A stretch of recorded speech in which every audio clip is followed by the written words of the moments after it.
The swamp is an incredibly dangerous biome, as the mobs there are not afraid to swarm and overwhelm. However, the swamp itself isn't the scariest part of this place, as the Lord Frogg dungeon lurks nearby, ready to slaughter anyone unaware of the dangers. I will not fall here. I refuse to. I won't let the easiest dungeon in this game be the stopping point of this glorious run.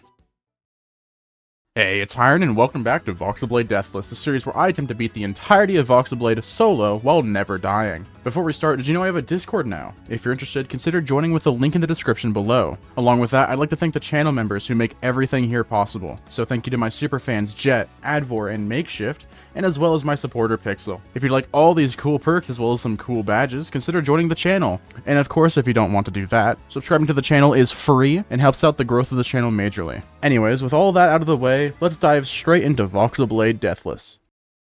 Now that we've hit level 20, we could dive directly into the Lord Frogg Cavern. This dungeon is a 20-wave survival gauntlet that slowly escalates in difficulty as you progress. However, with Jet's Parry Arborian that he loves oh so much, I knew deep down there was no way in hell I'd falter here. Imagine the amount of people that'd make fun of me if I failed in the Frogg dungeon of all things. Waves 1 through 9 are usually just a mindless cakewalk. I spent a lot of time during these waves autopiloting while talking to my chat. Speaking of which, this entire series is streamed live right here on this channel, so if you want to witness this run live, consider tuning into the live streams if you can. Anywho, the first couple of waves primarily consist of bullfrogs, toadzerkers, and the Lord Frogg Cavern exclusive enemy, the Crokernaut. Bullfrogs are just as annoying as usual. Their main attacks have a slightly longer hit stun, as well as dragging you in instead of knocking you away, leading to some devious combos. Toadzerkers are the easiest mob in the entire dungeon, as their attacks are sluggish and easily predictable, meaning just walking backwards usually results in taking no damage. The Crokernaut has an ability they periodically use that gives all nearby enemies the reinforce effect, which effectively cuts all damage taken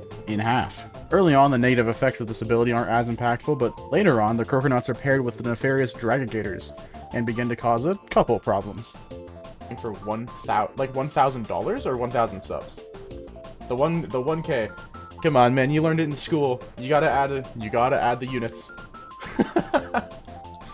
Either way, on their own or in small groups, these mobs are usually quite easy picking, so dealing with them as a group never caused too much of an issue. Yeah, probably. $1,000 is like, that's nothing to scoff at. That's food for a couple months.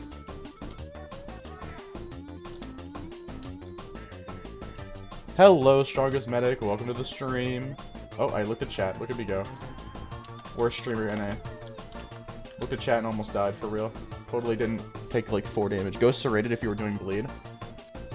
The fun part is when Dragagators start spawning, as they force me to change up my entire playstyle in a sense. Dragagators have a ranged fire beam move that forces you to stay moving to keep yourself safe. Their tail swipes are no joke either, as they deal high damage and knockback to anyone unfortunate enough to get hit by them. Counter argument, press F. One drag on its own is easy and predictable, but things start ramping up soon enough. The dungeon itself is honestly not that difficult. However, if you are running 2x Corrupt, expect it to be much more difficult than this. Either way, later into the dungeon, these waves were getting slowly more difficult, so I had to start paying real attention to the mobs and kiting the enemies properly.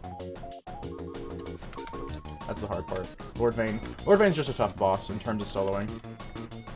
He's a really team-based fight. Because if you draw aggro, you're basically just dead alone. Commit 2x Trusty, it's better. Yes and no. 2x Trusty, you can get some crazy setups, like a really strong Dire Bunny, really strong Bone Woof. But after that, you're kind of just stuck with those. And maybe like a 2x Trusty Crokernaut. But the Crokernaut doesn't deal very much damage, it's really slow compared to like the Woof. Woof gives weakening, Crokernaut gives one. The problem starts to arise when drag spawn with other mobs, as I said before. You have to keep moving to prevent yourself from taking high damage from those beams. Possess Void Root or Dragagator? Dragagator's stronger, 100%. Dragagator just has insane damage. It's just harder to get. Void Root is one of the easier possessors, because if you just go Mythical Possessor, or yeah, Mythical Gear Possessor, you can probably just get a Void Root. The only problem with Possessor is, you're stuck to whatever's in your dungeon as your summon. So if you are B dungeon, you've got a drone, a Bumbles, and a Bomber, right? Those aren't good options in terms of DPS. You'd have to summon a Woof at the last second, or something like that, against boss. All my cool fellows murder Lord Frogg? True. We're Frogg killers.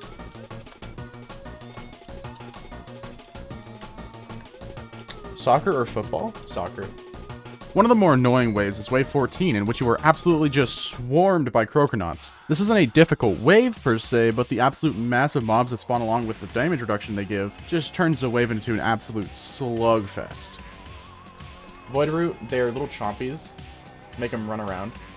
So they usually hit a mob like once or twice, and then the mob gets flung away. Finish high school before Voxel drops the update. The update is seemingly dropping late October-ish.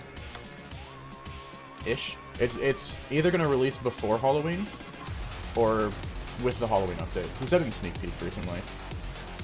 I don't know entirely how he worded it, because I don't have it open right now. But you can expect it probably within the month. Don't take it from me, I'm not a dev. But, you know, that's what he said. Spooky update, true.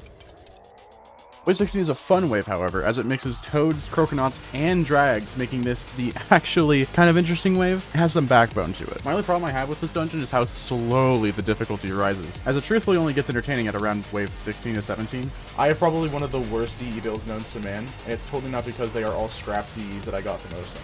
That would totally not be the case.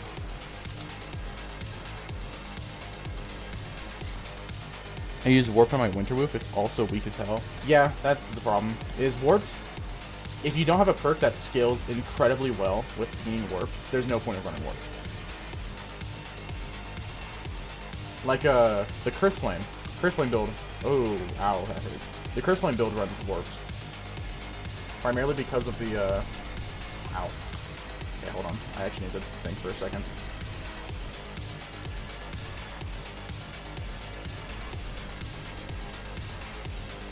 Yeah, I think quadruple enchants would 100% win the game.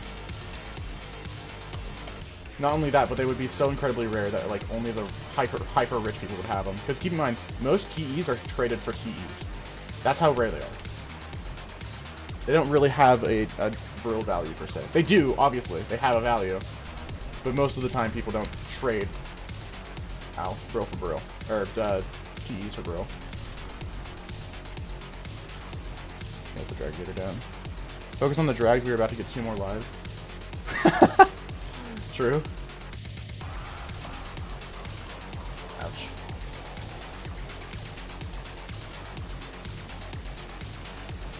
Yeah, I'm trying to be an entertainer while also surviving, and it's clearly not going too well. Quadro enchants would be so rare that they wouldn't even be significant to the economy. Yeah. And they would probably be so mid for like the first 30 or 40 drops, because getting 4 enchants that are good for a build that don't contradict each other would be very difficult.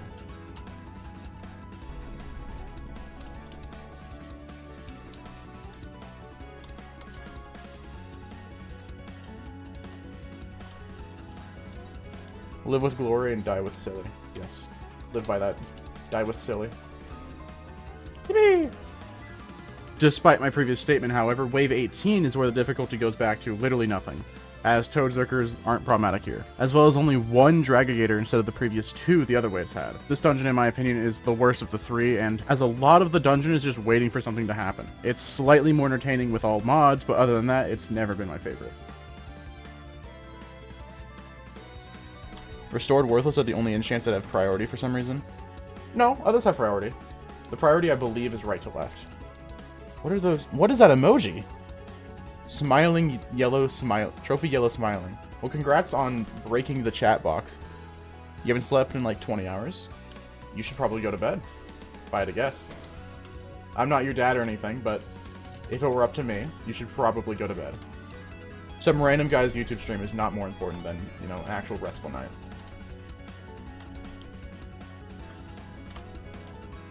Anyways, we're about to hit, we're about to fight Frogg. Anyways, after dealing with the incredibly difficult Wave 19, we get to face the boss of the dungeon, Lord Frogg. Lord Frogg has 3 moves, all of which can be parried. He has a forward slam move that stays in place but deals massive damage, a side swipe that does medium-ish damage but tracks you, and a large AoE jump slam that does low damage, but high stun. Anywho, here's the Lord Frogg fight, in its full glory. I don't even think that's enough damage to kill me. God, being able just to hold F. The weaponless series made this feel so much more difficult than it actually is. My health bar hasn't changed because of the night build. Top 10 hiring quotes. I read chat. I'm goobered. I random guys stream is more important than rest. That's not what I said. I said it is not more important than a good night's rest. But good try. I do enjoy spreading a little bit of misinformation on the internet myself. I wish I was Night Guild, you didn't hold your sword like that. It's the main reason I don't use one-handed swords. What, you don't like it resting on your shoulder like an absolute, like, soldier? Come on, you gotta get in the mindset of being a soldier. All my homies watch Higher until 3 AM. Yeah, there's a lot of you that are in a different time zone. And so my streams are like 3 in the morning, and I feel so bad. But if I streamed at 3 in the morning, it wouldn't go very well in terms of, you know, the other side of the world. It's a rough balance. Because one side of the world, no matter what, is going to be screwed. 3 PM stream, the real. The real indeed. I started streaming at about 2 PM my time. I was going to start streaming at 3, but I realized I don't want to. I wanted to stream now, rather than later. Voxlblade, but I don't sleep till I kill Bastion Guardian. That would be a really long stream. I've been considering doing longer streams. Because, I mean, I've got the mental state to stream for a while. The endurance, or whatever. Oh, I didn't change my helmet. I said I was going to remember, and I forgot. Bam. There we go. Slightly more bleed potency. We're crazy with it. You would lose 25 people watching if you streamed at 3 AM? Oh, 100%. Especially because it's a school night, I believe. I don't know what today is. I think it's like Wednesday right now. Something like that. 8 billion more DPS. Average average tentacle build. Are you John Voxlblade? No. That is a different guy entirely. Hiring moment for real. For real, for real. What was your favorite build to work on? Probably... Depends. What do you mean by work on? Do you mean make the video for, or just make the build in general?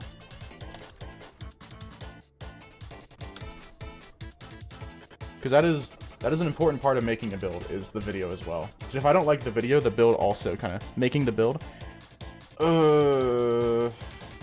Probably Curse Flame. Primarily because I used to be in a Vesteria guild called Dungeon Conquerors. And I rarely played Vesteria when I joined the guild. But... I got them into Voxlblade, and 2 of the pieces of the Ember Mage armor in my infusions were gifted to me from one of the people in that Discord who I taught how to play Voxlblade. And so it kind of had a place in my heart of like, wow, that was a past occurrence that, you know, made a build happen that probably got my channel to where it is right now. Because that video currently has almost 10,000 views, which in terms of Voxlblade content, that's a really chunky amount. I can climb Chili Outpost in less than 9 seconds with 11.7 hollow up boost. That's Apollo boost. That's awesome. It's a little higher and I animate at the bottom of the screen, yes. Yeah, I put all of the fan art into a folder and I'm having it scroll past. It didn't affect the quality of the YouTube video, so I'm fine with keeping it there. Genuinely. I made it a little bit smaller. They should make Bastion Guardian Hammer a weapon. Yeah, I'm kind of sad the Giant Hammer isn't a weapon. I preached to Voxel asking for a big hammer, and I got basically just sat down because he said that the Gilded Hammer already existed, and it made me very upset. Because Gilded Hammer isn't a big hammer, it's basically just a sledgehammer-sized hammer, which is so mid. It could have been so much cooler. I want a big old mallet, size of a person, just to crush comically large hammer. Will you do a hide-and-seek challenge or something like that again? I'm not entirely sure. I do want to do more Voxlblade events, because it draws more people into the game, gets more players on. Anyways, that should be bleed killing him. Hell yeah. That's Frogg done already. Defeat Lord Frogg's Cavern. That was so much faster than Weaponless, just in the terms of killing. Voxel, give me a large mallet and my life is yours! And lastly, I used some bindeds to infuse a Desert Champion chestplate and ran another Lord Frogg for more XP. Anyways, that's another Lord Frogg down. But that's not as important. Bye, Lord Frogg. Bye! Bye, Lord Frogg. It would be really embarrassing if I, you know, couldn't kill him with that bleed. Murkwater handle. Whoa, let's go.